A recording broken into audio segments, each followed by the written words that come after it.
Hello friends, welcome to chart of the day. Myself Rahim Masoom Raza from trader smith India. So आज के chart of the day के लिए I have selected two stock. One is GIC housing finance and the second one is Linde India. So this is the daily chart of GIC Housing Finance, and if you look at the chart, then the stock has hit the recent high on 12th of July, and after that it has been under consolidation phase, and it got support near its 200 DMA as well. If you look at here, this black line is 200 DMA. And आज के trading session में the stock has actually witness buying interest and it has formed a higher high and higher low price structure on the daily chart.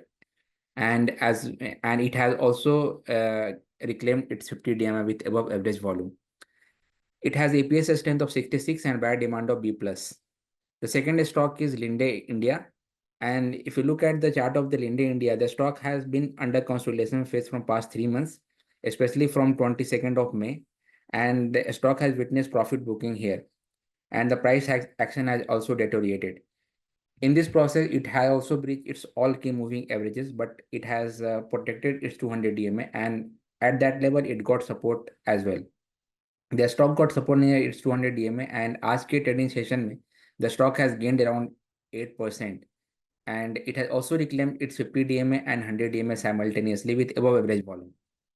If you look at its APS strength, it is 43 and buyer demand is B minus. The stock has number of funds that has increased to 7.7% in the last quarter. So thank you so much for watching the video. आज के chart of the day के लिए इतना ही. मिलते हैं next day with another chart. Thank you so much.